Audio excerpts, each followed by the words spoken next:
Here we are moving into September. Last weekend was Labor Day weekend. Had a blast. And now we're moving along. Summer is fading away. But right now, these next couple of weeks in September are just fantastic for tomatoes.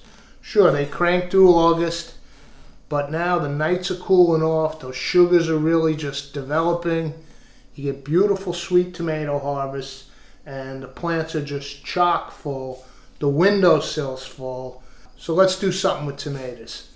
I've already made plenty of sauce, capreses, but I did this the other night, and you have to do this a few times before the fall rolls in with these tomatoes. It's just fantastic. Let's have a little salad known as panzanella. Come on over to the marble. Let me show you. This is possibly one of the simplest salads in the world and one of the most delicious. Let's do it. Come on, let's do it. Okay, it's hard to believe how good this salad is with how simple it actually is. Here's a nice array of tomatoes, super ripe. I've got this Castelluto Genovese. That's the new heirloom I started growing this summer. That's just phenomenal. Got a few of those. The one I call Borghese, for lack of a better name, because I had seeds from a tomato years ago and I lost track of it, but I think that might be that. Little teardrop red and yellows, and I usually don't use these. I use these for sauce. My Salmon aromas, they're absolutely fantastic this year. Huge, ripe, juicy. I've already made 2 or 3 pots of sauce. I have sauce in the freezer. A nice array of tomatoes. Basil, I won't use all this. I just started topping them off because they're flowering. Time for pesto soon. These little red onions, sweet and delicious. I didn't get huge red onions this year. They're almost like a scallion. But the flavor is amazing. Garlic.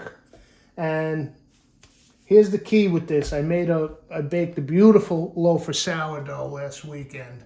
And then I cut it into chunks like this, what I don't use, and I put these in the freezer. So you can just take this out. Now, the genesis of this type of salad, it's like a rustic peasant salad in Italy, and when they would have leftover bread, it would be stale, a couple of days stale. They would soak it in water or milk, but usually just water, and hence no waste, right? But this is, well, it was frozen, but it's basically fresh bread. Rather than soak it in the water, we're going to toast little, almost like croutons. Okay, and then what they're going to do is they're going to soak up a vinaigrette. This salad, I had it the other night. It's just, I don't know what to say about it. So let's do nice big crouton-y type pieces, but good size. You want to give them some surface area for the vinaigrette to get in. And what I'll do is I'll put these on a rack. Like so. I got a little parchment on there because I am going to drizzle just a touch of oil. Save the cleanup later. And let's just put a little bit of, a couple of sprigs of thyme, a couple of leaves of oregano. They're not really for the dish. They're just to impart the slightest essence to our croutons. Now this is not the extra virgin. We're saving that for our... And I don't want a lot of oil. We really want crunchy croutons. You don't even have to oil them. You could just toast them as is. But the oil, to my mind, is going to help infuse some of that herb. The herb oils are going to mix in with it. So let's put some pepper. I'm not going to salt them because we're going to salt the salad. All right, here we go. I've got the Breville preheated to 350 on bake mode. I'll slide these in and we'll start on the tomatoes. Now, here's a key to this salad, okay? We want these tomatoes to be super, super flavorful. So what we're going to do is we're going to salt them, okay? Cut these in half. These guys. aroma. We'll do some nice pieces. And I'll take out that little seed pod in the middle.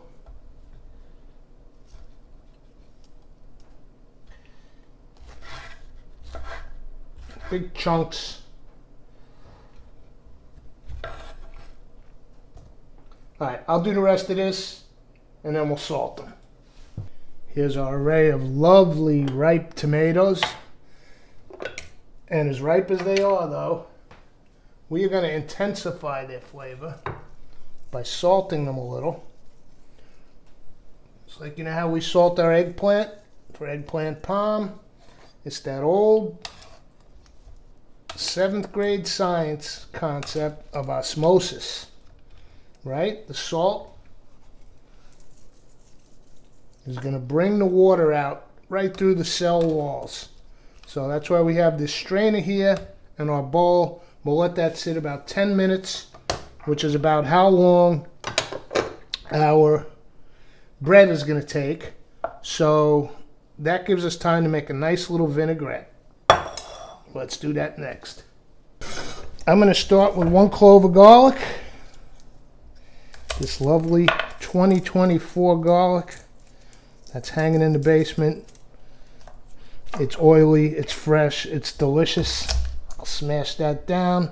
And I am going to slice a little because I want to sort of pulse it up in this mortar and pestle. So I'll give it a head start like so.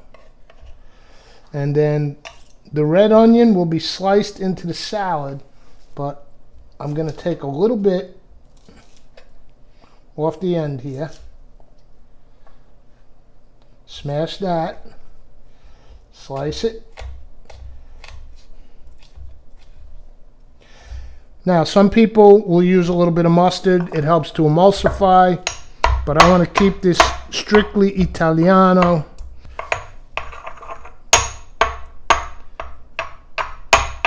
Let's get a little salt. That's going to help us pulverize these a little. Gives the friction a little abrasion. A little black pepper.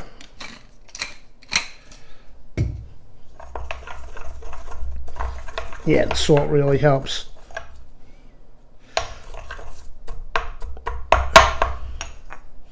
That's it. Just a little onion, a little garlic. Let's go in with a little red wine vinegar. A few drops of that. I'm just eyeballing stuff.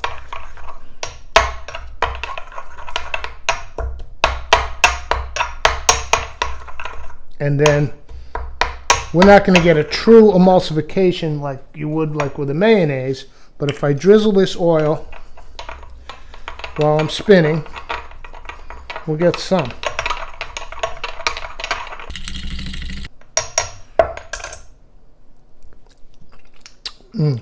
Oh yeah. A couple more grains of salt. A little crack of black. Now, quick tip. Our tomatoes are really starting to release. Look at that. So, what do you think of that? Tomato water, in we go. Don't discount this tomato water. Labor Day weekend, we had some tomato water Bloody Marys. I have about 2 jars of that stuff from processing tomatoes. Okay. I think I need a spoon. Finger doesn't do it justice. I want to get it mixed. Now that it's got the tomato water in there. Oh, what a lovely vinaigrette. That's done. I think we can put our salad together. Let me fetch everything. I'll get the bread out of the Breville. We've got our tomatoes. I'll slice up a little red onion. I told you it's as simple as salad. Okay, we'll use the same bowl because we still have a little tomato water in there. So let's drop our sourdough croutons first. While there's a little liquid in there. They're still warm. I just pulled them out. Actually hot. Let's do a little QC. Here's a tiny one. Oh yeah. See, just by floating those herb stems on there, they get the subtlest flavor.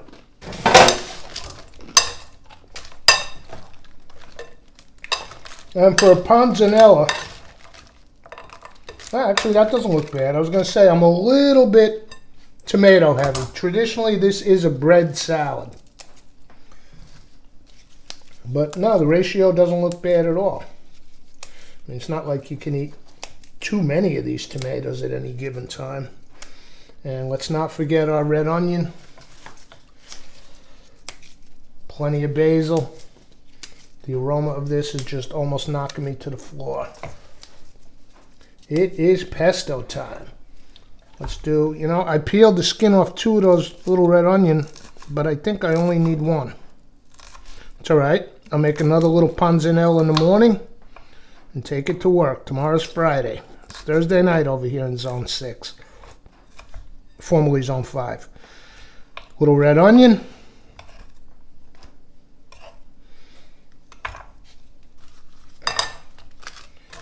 And let's get our vinaigrette in there. Oh, I had this the other night. I could probably eat this every night until the first snowfall. But there are other goodies to be enjoying. Got fresh lettuces coming, the late season lettuce. Almost ready to pull. Now let's mix that around. The bread will soak up the vinaigrette. Oh, I can smell it. Let's give it a go. Little piece of tomato. I believe that's the Roma. Basil. Piece of bread. Come here to me. That looks like a bite, eh?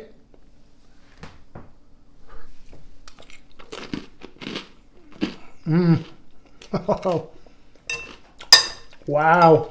That's my supper tonight. Big bowl of panzanella. Glass of water. I am good to go. This is so simple.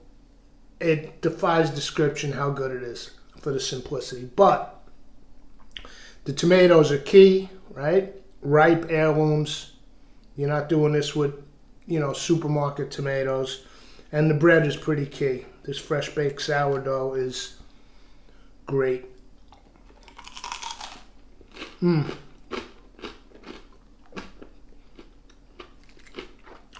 Beautiful supper. I shouldn't do this with food in my mouth, but I'll see you for the next episode. Come on, let's do it.